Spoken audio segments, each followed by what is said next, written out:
세상에는 너무나 다양한 사람들이 함께 살아가고 있습니다. 우리 옆 사람들을 바라보아도 나와 똑같은 사람은 찾아보기 어렵죠. 우리와 같은 시간, 같은 때에 태어난 아이, 우리가 쌍둥이를 보더라도 자세히 보면 그 생김새 또한 다르고 또 그 성격도 기질도 전혀 다른 것들을 보게 됩니다. 물론 우리가 성숙해지면 서로 다름을 인정하면서 함께하는 법을 찾아가겠지만 단순히 다르다라고 하는 것을 인정하는 것만으로 우리가 함께하는 것은 결코 쉬운 일은 아닐 것입니다. 아마 군대 생활이 가장 힘든 이유는 전혀 알지 못하는 누군가와 24시간 같은 공간에서 함께 지내야 한다라는 것, 그것이 가장 힘든 것이 아닐까 생각해 봅니다.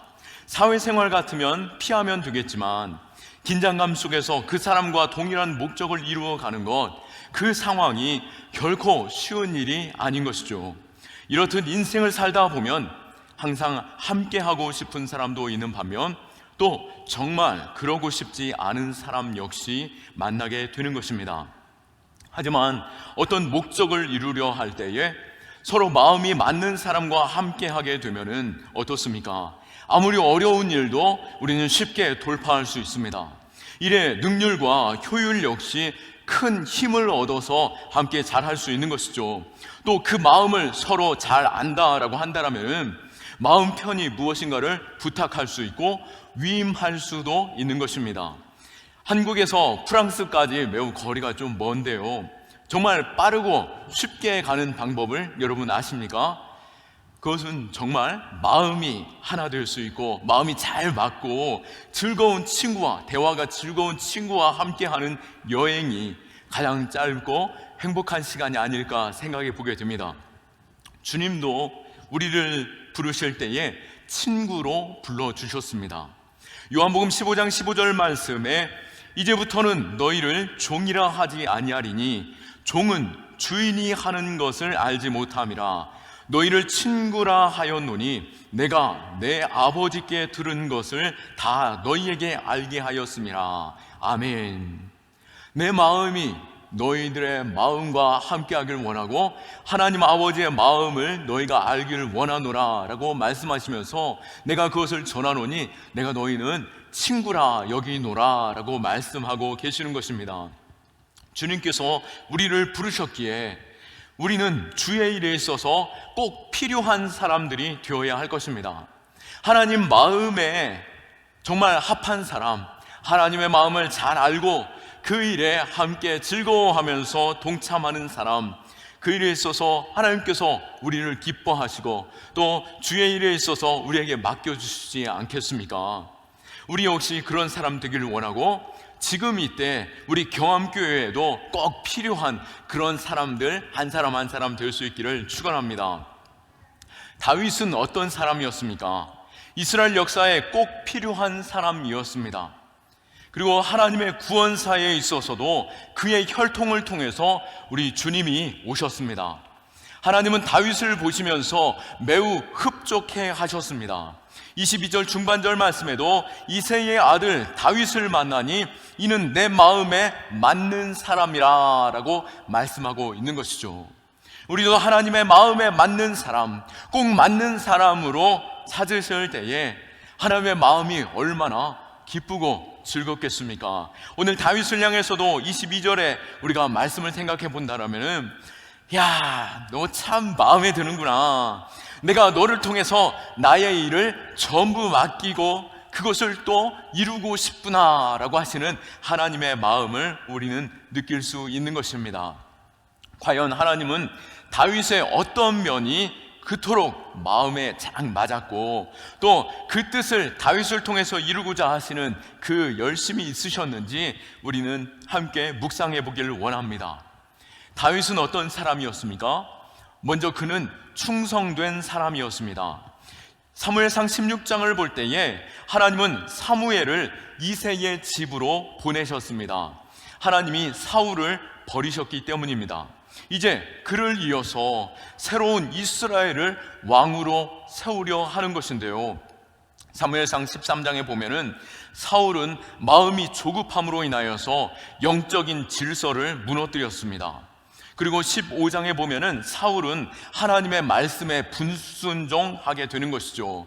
그리고 자신의 그 기념비, 자신이 잘한 것에 있어서 하나님께 영광을 돌리기보다도 자신의 이름에 기념비 세우기에 힘썼습니다. 결국 그는 그런 사울을 향하여서 그가 하나님의 말씀을 버렸다라고까지도 하나님께서 반복하면서 말씀하실 때에, 하나님의 말씀을 버린 것은 곧 무엇입니까? 하나님을 버리신 것이죠. 그렇게 16장에서 하나님께서도 내가 이미 그를 버렸노라 라고까지도 말씀하고 계시는 것입니다. 이제 하나님은 새로운 왕을 택하시고 그에게 기름 부으시려고 찾아가 가십니다. 사무엘을 통해서 이새의 집에 보내셨는데요, 물론 아직 사울이 왕의 자리에 있었기에 왕을 세우려고 한다라고 한다라면은 사울이 얼마나 분노하겠습니까? 그 분노로 인해서 잘못하면은 사무엘의 목숨도 위태로울 수 있고, 또 이새의 집에서 택하였다라고 한다라면은 아마 그 집은 몰살당하고 말 것입니다. 그래서 사무엘은 그 비밀을 감추고 제사장으로서 내가 이새의 집에 가서 하나님께 예배하기 원한다, 그곳에서 제사 드리려고 한다라고 요청한 것이죠. 당시 최고의 사사이자 또 그 온 땅을 대표하는 제사장이었던 사무엘이 이새의 집에 찾아온다라고 생각해 보십시오. 아니요, 우리 집에 정말 존경하는 목사님, 또 혹은 이 나라의 대통령이 찾아와서 우리를 격려하고 세워준다라고 한다면 어떻겠습니까? 온 집안의 사람들 다 불러 모아서 목욕 재개하고 기다리고 있지 않겠습니까? 이새 역시 그 아들들을 불러 모았고 정결케 하고 축복된 이 예식에 동참하도록 불러 모았던 것이죠. 사무엘이 그 아들들을 불러 모은 곳을 바라보면서 그 아들들을 축복합니다. 그리고 하나님의 뜻대로 그 아들들 가운데 기름 부을 아들을 찾기 시작하는데요, 큰 아들을 보았습니다. 그 아들을 보니 키도 크고 얼굴도 잘생겼습니다. 또 전쟁에도 능하게 아주 근육도 우락부락 아주 보기 좋았던 것이죠. 그래서 사무엘이 그에게 기름을 부으려고 하는데요, 하나님께서 그 기름 부으심을 막으셨습니다. 그리고 둘째, 셋째 볼 때마다 사무엘의 마음에 있어서 흡족하였음에도 불구하고 하나님께서는 여전히 사무엘을 막으셨습니다. 이제 더 이상 아들들을 볼 수 없었는데요, 하나님께서는 그들을 막을 때에 내가 용모와 키를 보지 말라, 사람은 외모를 보거니와 나 여호와는 중심을 보느니라 라고 하시면서 기름 붓기를 막으셨습니다. 사무엘이 이새에게 물었죠. 내 아들들이 다 여기에 모여 있느냐? 그때 사무엘상 16장 11절 말씀에 이새가 이르되 아직 막내가 남았는데 그는 양을 지키나이다. 다윗은 아직 들에서 양을 치고 있었습니다. 말씀드렸듯이 지금 이 자리가 어떤 자리입니까? 이 나라의 최고의 제사장 사사가 이 집에 와서 그 자녀들을 축복하면서 예배하는데 어찌 그 아들들을 다 불러 모으지 않을 수 있겠습니까? 그런데 그 자리에 막내인 다윗을 부르지 않았다라고 하는 것입니다. 이 가정에 있어서 가장 복되고 가장 사모할 만한 자리로 막내인 다윗을 부르지 않았다라고 하는 것을 우리가 생각해 볼 때 이 가정에서 다윗의 위치를 생각해 볼 수 있는 것입니다. 그는 그 가족들에게서 존재감이 없는 아들이었습니다. 그리고 그 아들의 생에 있어서 크게 축복할 이유가 없었다라고 생각할 수 있는 것이죠. 왜 그랬겠습니까? 그 집안에 있는 양떼를 기르고 그 양떼를 이끌고 다니는 목자로서의 그 생을 온전히 드리기에 더 이상 더 기대할 것이 무엇이 있겠습니까? 그냥 너는 우리 집안에 있는 그 양들을 잘 관리하는 목자로서의 역할을 하면 되고 굳이 이 자리에 올 필요 없다라고 생각하였기에 다윗을 부르지 않았다라고 하는 것을 알 수 있습니다. 그토록 그 집안에서 비천하고 또 존재감 없는 자였던 것이죠. 그런데 하나님께서 그를 택하여 기름 부으시고 그가 내 마음에 맞는 자다라고 말씀하고 있는 것이죠. 세상의 시선에서, 세상의 관심에서 전혀 다른 관점으로 다윗을 보고 있다라고 하는 것입니다. 그렇다면 어떤 면이었을까요? 가만히 생각해 보니 다윗이 이 자리에 부르지 않았던 이유는 또 다른 것이 있을 것입니다. 그것은 다윗 홀로 양떼를 돌보기에 충분하였기 때문이다 라고 하는 것을 우리는 생각해 볼 수 있는 것이죠. 그 가족들에게 있어서 비록 막내고 어린 아이지만 그가 이 양떼를 기르는 일에 있어서는 탁월하고 또 충성을 다하고 마치 자신의 일인 것처럼 주인의식을 갖고 그 양떼들을 잘 돌보고 잘 먹이고 잘 지키는 자이기에 다윗이 홀로 그 자리에 있는 것조차 우리는 마음 편히 맡겨줄 수 있었다라고 하는 것입니다. 그 말은 곧 무슨 말입니까? 다윗에게는 충성심이 누구보다도 탁월했다라고 하는 것입니다. 주인의식이 누구보다도 각별했다라고 하는 것이죠. 맡겨준 일에 있어서 충성을 다하는 마음이 다윗에게 있었습니다. 이런 다윗의 충성심은 후에 형들이 전쟁터로 나아갔을 때에 아버지의 심부름을 따르는 일에 있어서도 우리는 볼 수 있는데요, 아버지가 심부름으로써 형님들에게 좋은 것들을 가져주도록 권면하면서 부탁했습니다. 전쟁터로 가는 것이죠. 그러기에 아버지께서 부탁하신 일이니 아버지께서 맡긴 일 그것만 잘하면 되지 않겠습니까? 또 아버지가 가라고 했으니까 다른 일에 있어서는 뒤로 미뤄두어도 좋을 것 같습니다. 그런데 다윗은 어땠습니까? 자신의 일에 있어서도 최선을 다하고 또 새롭게 맡긴 일에 있어서도 충성을 다한 것이죠. 사무엘상 17장 20절에 보면은 다윗이 아침 일찍 일어나서 양을 양 지키는 자들에게 맡기고 이새가 명령한 대로 가지고 가서라고 말하고 있습니다. 다른 그 어떤 날보다도 더 이른 시간에 일어나서 자신이 돌보는 양들에게 찾아가서 잘 있는지 살펴보고 또 그들을 잘 보살펴 줄 만한 양떼를 지킬 만한 자에게 잘 부탁하고 아버지께서 자기에게 맡긴 일들을 감당하고 있는 것입니다. 얼마나 충성되고 또 자기에게 맡긴 일에 있어서 최선을 다하는지, 자신이 피곤하고 지치고 때로는 굳이 그렇게까지 안 해도 누가 뭐라고 할 사람 없을 텐데 그 일에 있어서 최선을 다하는 것, 그것을 보게 되는 것입니다. 이렇듯 다윗에게 있어서는 무엇을 발견할 수 있습니까? 정말 그가 얼마나 충성된 사람인지를 우리는 볼 수 있는 것입니다. 그에게는 무슨 일을 맡겨도 틀림없는 사람, 책임질 줄 아는 사람, 그런 사람이 바로 다윗이다라고 하는 것이죠. 우리는 어떻습니까? 남들이 볼 때에 저 사람은 정말 충성되고 무슨 일을 맡겨도 정말 잘할 수 있는 사람이구나 라고 하는 그런 사람입니까?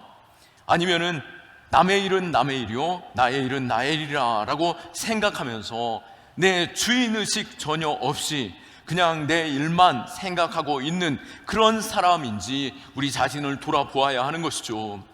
하나님께서는 이토록 충성된 자를 찾으시고 맡겨주신 그 일에 있어서 나의 일로 주인의식을 가지고 최선을 다하는 자, 그를 축복하시고 그를 세워 하나님의 일을 맡기는 것입니다.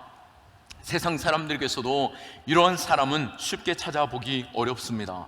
하지만 하나님이 찾는 그러한 사람, 우리가 된다라고 한다면 얼마나 기쁨이 있겠습니까? 또 이 세상 사람들 가운데 예수 믿는 사람이 역시 충성되고 믿을 만한 사람들이구나 라고 한다면 얼마나 하나님께 영광이 되겠습니까? 하나님이 찾으시는 사람, 이렇듯 지극히 작은 일, 아무도 알아주지 않은 일이라 할지라도 최선을 다하는 것, 내가 설거지를 하고 방 청소를 하고 또 아이들을 돌보는 그 일조차도 하나님께서 내게 맡기신 일로, 그것이 내게 하나님께 영광이 되는 일로 잘 감당할 때 하나님께서는 더 놀라운 은혜를 우리에게 허락하시는 줄로 믿으시기 바랍니다. 성경에서 달란트 비유 역시도 그렇습니다. 그 주인이 맡긴 달란트를 가지고 그들이 장사를 하면서 배가시키고 그 이상으로 불려서 주인에게 보여주는 그러한 이 청지기들을 보게 되는데요, 그 주인들이 장사하라, 배로 만들어라 하지 않았습니다. 그냥 주인이 맡겨준 것이었죠. 그럼에도 불구하고 그들은 주인의식을 가지고 주인이 계시지 않은 그 시간 충성을 다하고 열심으로 그것을 잘 관리하였기에 그것이 배가 될 수 있었던 것입니다. 혹 그것을 잃어버린다 할지라도, 혹시 그것이 열심을 다했지만 오히려 줄어들고 부족하여진다 할지라도 주인의 마음은 어땠겠습니까? 우리 하나님은 실패했다 할지라도 그 중심을 보는 가운데 칭찬하셨을 것입니다. 반면에 주인 의식이 결여되었던 한 달란트 받았던 자, 주인의 것은 주인의 것, 나의 것은 나의 것, 또 주인은 엄하신 분이니까 이것을 잘 가지고만 있어야겠다라고 땅에다 묻어두고 주인이 왔을 때 그것을 꺼내 주었을 때 그는 결국 어떻게 되었습니까? 그로 하여금 그 가진 것조차 빼앗기고 또 오히려 그 어두운 곳에서 슬피 울미 있었던 것이죠. 왜요? 주인을 제대로 알지 못했기 때문이었습니다. 우리로 하여금 하나님께서 맡기신 그 작은 일에서 충성할 때 하나님께서는 더 큰 일을 내게 맡기신 줄 믿으시기 바랍니다. 내가 겨우 이거 하려고 내가 이 일을 맡고 내가 열심을 내었나라고 생각할 때에, 그러나 그것에 있어서 하나님께서 내게 맡기신 일로 알고 최선을 다하고 지혜를 모으고 충성을 다할 때 하나님의 마음에 기쁨이 있고 또 맡겨주신 그 자리에서 하나님의 영광이 될 줄로 믿습니다. 하나님 아버지의 마음을 시원케 하는 자, 그 충성된 자를 하나님께서는 어떻게 말씀하십니까? 잠언 25장 13절에 보시면은 충성된 사자는 그를 보낸 이에게 마치 추수하는 날에 얼음 냉수 같아서 능히 그 주인의 마음을 시원하게 하느니라. 아멘. 하나님의 마음을 시원케 하는 사람, 우리 한 사람 한 사람이 될 수 있기를 축원합니다. 또 다윗은 어떤 사람이었습니까? 그는 믿음의 사람이었습니다. 하나님은 그의 자녀를 바라실 때에 하나님께서 우리에게 무엇을 보길 원하시겠습니까? 누가복음 18장 8절에 보시면은 마지막 날에 주님이 우리에게 찾는 것은 믿음이다 라고 말씀하셨습니다. 이 땅에서 살아갈 때 우리는 믿음을 하나님께 보여야 할 것입니다. 우리는 언제 믿음을 하나님께 더욱 선명하게 극명한 차이로서 보일 수 있겠습니까? 그것은 바로 우리가 시련의 때, 역경의 때에 하나님 앞에 믿음을 보이는 그 정도가 우리의 믿음의 차이가 될 것입니다. 다윗의 믿음은 범상치 않았습니다. 그 어린 시절 그 아버지가 전쟁터에 있던 형들에게 심부름을 시킬 때 그 다윗은 정성을 다해 그 심부름거리를 형들에게 가지고 갔습니다. 그런데 이게 웬일입니까? 그곳에 이 다윗의 그 이스라엘 땅의 왕이었던 사울뿐만 아니라 이스라엘의 모든 군대가 두려움 가운데 떨고 있는 모습을 보게 된 것입니다. 바로 블레셋의 골리앗 때문이었는데요, 다윗과 골리앗의 싸움을 볼 때에 우리는 다윗의 믿음을 볼 수 있습니다. 골리앗은 자그마치 키가 3m 가까이 되었습니다. 그 입은 갑옷의 중량만 해도 50kg에 육박했습니다. 그 갑옷이 둘러싸이기에 누구도 그들을 섣불리 공격할 수 없었던 것이죠. 그러나 사울 왕과 그 군대 장관들이 벌벌 떨고 있을 때에, 모두가 낙담하고 전의를 상실하고 있을 그때에 다윗이 그 사울에게 찾아가 내가 저 하나님 앞에서 순결함으로 나아가지 못하는 하나님 그 이방 민족 되어진 저 골리앗을 내가 치고 하나님께 영광 올려드리겠습니다 라고 말하는 것입니다. 사무엘상 17장 32절에 볼 때에 다윗이 사울에게 말하되 그로 말미암아 사람이 낙담하지 말 것이라 주의 종이 가서 저 블레셋 사람과 싸우리이다. 아멘. 우리가 이러한 믿음 있는 자 될 수 있기를 축원합니다. 지금 우리의 상황이 우리를 낙담케 하고 두렵게 하고 주저앉게 만드는 상황입니까? 이때 우리로 하나님께서는 바로 믿음을 보기 원하신다라고 하는 것입니다. 낙담한 그 마음 속에서 우리로 두렵게 하는 것을, 그 문제를 바라보는 것이 아니라 그 문제 너머에 계시는 크신 하나님 바라볼 수 있기를 축원합니다. 다윗은 골리앗을 보고 주눅들지 않았습니다. 두려워하거나 낙심하지 않았습니다.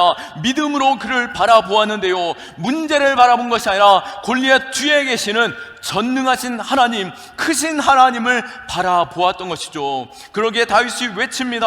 너는 칼과 단창을 의지하나 나는 만군의 여호와의 이름으로 나아간다 라고 달려가면서 물매를 돌려 던지게 되었고, 그 물매에 돌이 날아가 골리앗의 이마에 맞아 골리앗이 앞으로 쓰러져 죽게 되었던 것입니다.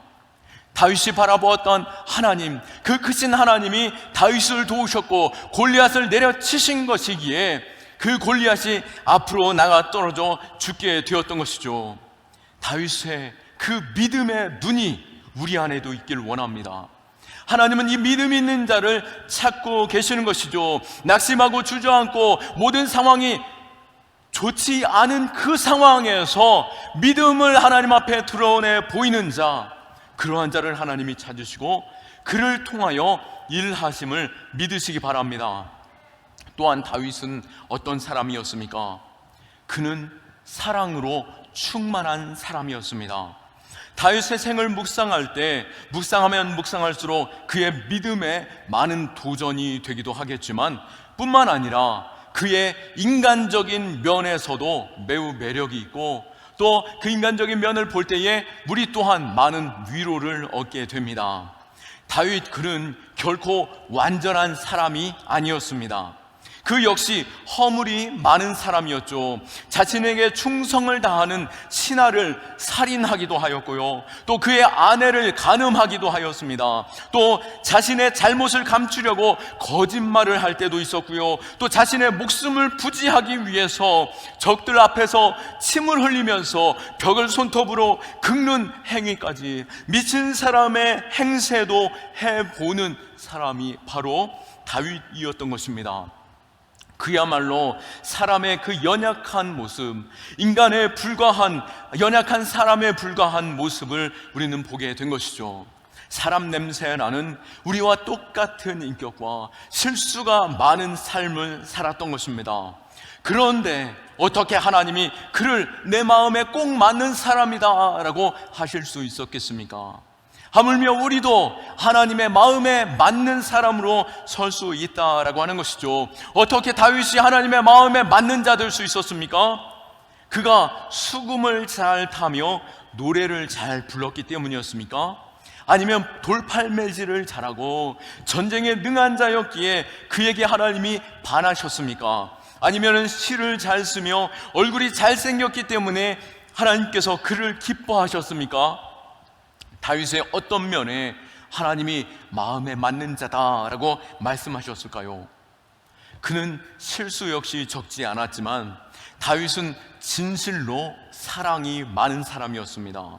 그가 여러 가지 허물도 많고 연약한 사람이었지만 다윗은 누구보다도 하나님을 사랑하는 자였다라고 하는 것이죠. 그가 실수하였음에도 불구하고 실수를 깨닫는 순간 하나님 앞에 즉각적으로 달려나가서 눈물로 침상을 띄울 만큼 하나님 앞에 회개하며 엎드리는 자였고, 하나님을 얼마나 사랑하는지 그의 시편을 읽을 때 마음 절절히 하나님을 애타게 찾고 하나님 한 분이면 족합니다 라고 고백하면서 하나님께 사랑을 고백하죠.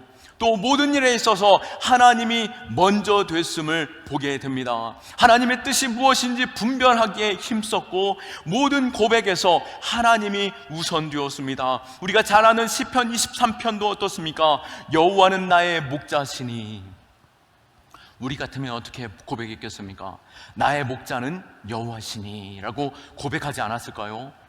다윗은 이렇게 고백합니다. 여호와는 나의 빛이요, 여호와는 나의 피난처시요, 여호와는 나의 구원이시라. 여호와는 나의 힘이 되십니다.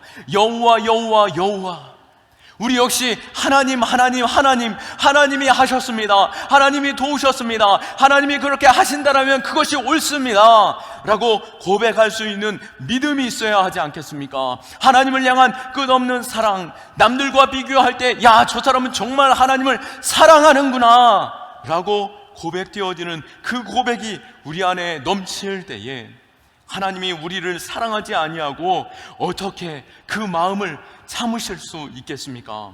툭 치면 하나님 하는데, 저에게도 딸이 둘이 있는데요, 어느새 저희 큰애는 이제 중학생이 되어가지고 아빠 말을 저를 거들떠보지도 않는데, 둘째 아이는 그래도 아직도 아빠 찾고 있습니다. 이 두 딸이 어릴 때에 아빠 할 때마다 제 마음은 막 너무나도 행복하고 모든 것을 다 꺼내주고 싶은 마음이었던 것이죠.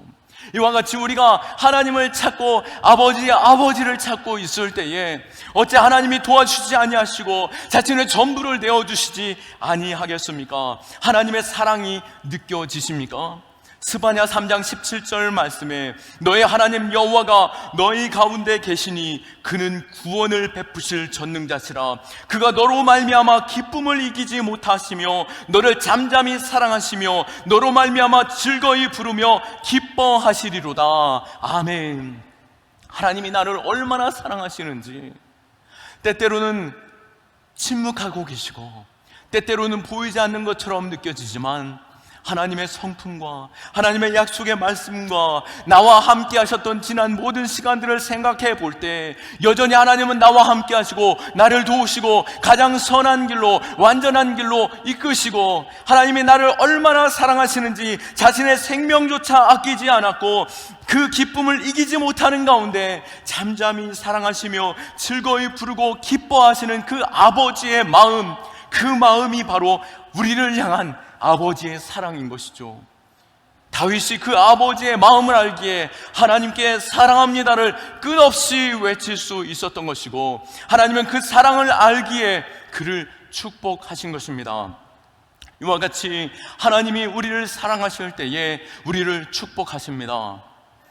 우리가 하나님을 사랑할 때에 주시는 축복이 무엇입니까? 하나님은 우리에게 교회를 주셨고, 교회를 통해서 하나님께서 얼마나 우리를 사랑하시는지 끊임없이 말씀하시고, 하나님은 교회를 통해서 축복하시는 분이십니다. 시편 122편 6절 말씀에 보면은 예루살렘을 위하여 평안을 구하라. 예루살렘을 사랑하는 자는 형통하리로다. 경암교회를 위하여 평안을 구하라. 경암교회를 사랑하는 자는 형통하리로다. 아멘. 하나님의 마음이 우리를 향하여 끝없이 사랑 베푸시기를 원하시고 그 일에 있어서 경암교회를 통해서 축복하시는 것입니다. 주의 전에서 엎드려 기도할 때에 우리의 간구를 하나님이 들으시고 축복하시는 것이죠. 다윗은 어땠습니까? 그 누구보다도 주의 성전을 사모하고 사랑했던 사람이었습니다. 하나님이 계시는 성전을 누구보다도 사랑하고 즐거워하였는데요, 하나님이 자신을 축복하여 주시고 복 주시며 자신의 성전을 볼 때에 백향목으로 지어진 그 아름다운 궁전을 다닐 때에 가만히 생각해 보니 주의 성전은 휘장 가운데, 낡아진 휘장 가운데 그의 말씀이 머물러 있는 것을 보게 되었던 것입니다. 그래서 다윗은 사무엘하 7장에서 나단 선지자를 불러서 이렇게 고백합니다. 나는 백향목으로 지은 궁전에서 잘 지내는데 여호와의 궤는 낡은 휘장에 있음이 너무나도 마음이 아픕니다. 내 평생에 하나님의 성전을 짓고 싶습니다. 하지만 그의 손에 피가 많이 묻어 있었기에 하나님께서는 다윗의 그 고백을 거절하셨습니다. 그러나 하나님께서 그를 축복하시는데요, 그의 이름으로 하여금 온 땅에서 가장 뛰어난 이름, 모든 왕들 외 그 이름에 위에 세우셔서 그 이름을 축복해 주셨습니다. 그리고 그의 혈통에 왕권이 끊이지 않도록 허락해 주셨고 그 혈통 가운데 예수 그리스도께서 오시게 된 것이죠. 그리고 하나님께서 약속하시기를 너의 손으로 성전은 짓지 못하오나 너의 아들이 하나님의 성전을 지으리라 라고 약속하신 것입니다. 이 일에 있어서 어쩌면 다윗이 섭섭할 수도 있습니다. 그러나 다윗은 그것에 섭섭하지 아니하고 자신의 어린 아들 그 솔로몬이 성전을 짓게 된다라면은 어찌 이것을 그가 감당할 수 있을까? 또 그 마음에서 사모함으로 최선을 다해 건축의 자재와 은금 수많은 보석들과 목재들을 준비하는데요, 역대상 22장 2절에서 5절에 보니 다윗이 명령하여 이스라엘 땅에 거류하는 이방 사람들을 모으고 석수를 시켜 하나님의 성전을 건축할 돌을 다듬게 하고, 다윗이 또 문짝의 못과 거멀 못에 쓸 철을 많이 준비하고, 또 무게를 달 수 없는 만큼 심이 많은 놋을 준비하고, 또 백향목을 무수히 준비하였으니 이는 시돈 사람과 두로 사람이 백향목을 다윗에게로 많이 수운하여 왔음이라. 다윗이 이르되 내 아들 솔로몬은 어리고 미숙하고 여호와를 위하여 건축할 성전은 극히 웅장하여 만국의 명성과 영광이 있게 하여야 할지니 그러므로 내가 이제 그것을 위하여 준비하리라 하고 다윗이 죽기 전에 많은 것을 준비하였더라. 아멘. 이렇듯 다윗은 그 생에 자신이 행하지 못한다 할지라도 그 아들이 성전을 건축하는 것에 있어서 힘이 될 수 있도록 못 하나까지도 관심을 가지고 준비했다라고 하는 것을 우리는 볼 수 있는 것입니다. 그가 얼마나 주의 전을 사모하였고 성전을 아름답도록 바라보았는지 우리는 알 수 있는 것입니다. 나의 때가 아니더라도 내 자손들에게 그 성전이 건축되어지는 것에 있어서 내가 최선을 다해 준비하겠다라고 하는 마음이 그 안에 있었던 것입니다. 우리에게도 교회 사랑 헌금이 있습니다. 이것이 바로 우리의 때가 아니라 할지라도, 제가 목회할 때 성전을 건축하지 못한다 할지라도 우리 다음 세대가 성전을 건축할 때에 그들이 고통당하지 않고 그들이 감당하지 못한다라면 이 경암교회가 온전히 설 수 있겠습니까? 우리 자녀들이 교회를 건축하는 그 일에 있어서라도 내가 성미를 드리는 그 마음으로, 한 줌 드리는 그 마음으로라도 우리가 교회 사랑 헌금에 동참하고 또 그 일 가운데 힘을 보태면은 그것이 얼마나 아름다운 성전이 되고 복이 되겠습니까? 내가 눈으로 보지 못한다 할지라도, 또 다른 목회자가 그곳에서 목회를 하고 있다 할지라도 우리가 그 일에 준비하고 있을 때에 얼마나 힘이 나고 기쁨이 있겠습니까? 우리가 작년에 승강기 건축을 위해서 교회 사랑 헌금을 했고, 하반기부터는 그것을 이제 교회 사랑 헌금으로, 비전 헌금으로 교회 건축을 위해서 준비하고, 또 우리가 감당해야 하는 그 부채까지도 그 일에 있어서 함께 모으면서 적립하고 있는데요, 지난 반년 동안 모아왔던 그 금액이 우리가 매월 첫째 주에 교회 사랑 주일에 보시면은 금액이 기록되어지지 않습니까? 주보에. 그것을 볼 때에 반년 만임에도 또 이렇게 어려운 상황 속에서도 우리 성도님들이 한 줌 성미를 드리는 그 작은 정성으로 이렇게 드려짐을 볼 때에 하나님께서 우리 경암교회를 얼마나 사랑하시는지, 또 이 경암교회가 이 땅 가운데 온전히 서 있기를 바라시는 그 마음이 무엇인지 우리가 볼 수 있었던 것입니다. 우리가 하나님의 마음에 알고 하나님의 마음에 시원케 하는 그 교회를 사랑하는 마음이 우리 안에 있기를 축원합니다. 다윗처럼 하나님을 사랑하고 교회를 사랑하는 마음으로 우리가 헌신하며 드릴 때에 그 영광이 우리의 가문 가운데 있고 우리 교회 가운데 있고 우리 다음 세대에게 복이 될 줄로 믿습니다. 말씀을 마칩니다. 말씀을 정리할 때에 하나님은 사람을 통해서 일하십니다. 인류 역사에 있어서 창조주 하나님, 그 전능하신 하나님이 일하실 때에 말씀만으로도 하나님께서는 온 땅을 창조하시고 그 말씀으로 모든 것을 스스로 해결할 수 있는 분이십니다. 그럼에도 불구하고 하나님께서는 그의 사람들을 찾으시는 것이죠. 자신의 마음에 흡족한 자를 찾아 그를 통하여 하나님께서 일하시고 그로 하여금 복되게 하시는 것입니다. 지금 이때에 하나님이 찾으시는 자가 우리가 될 수 있기를 원하고, 우리 경암교회가 이 지역 가운데 하나님이 찾으시는 교회 될 수 있기를 축원합니다. 다윗이 비록 그의 가정 안에서는 초라한 모습이었고 비천하여서 그가 축복된 그 자리로 불려지지도 않은 그였지만, 하나님께서는 그 작은 마음의 충성심과 또 그 삶을 주님 앞에 드리며 얼마나 하나님을 사랑하는지를 보는 가운데 그에게 축복하신 것을, 그리고 그 나라를 다스리는 왕으로 세우셨던 것을 보게 되는 것이죠. 우리도 이때에 주님 앞에 믿음을 보이고 또 내게 맡겨주신 그 일에 있어서 주인의식을 갖고 충성을 다하며 내가 하나님을 사랑하고 교회를 사랑함으로 하나님의 마음을 시원케 하고 하나님이 찾는 우리 한 사람 한 사람 다 되시기를 예수 그리스도의 이름으로 축원합니다. 아멘. 우리 하나님께 영광의 박수 올려드리겠습니다.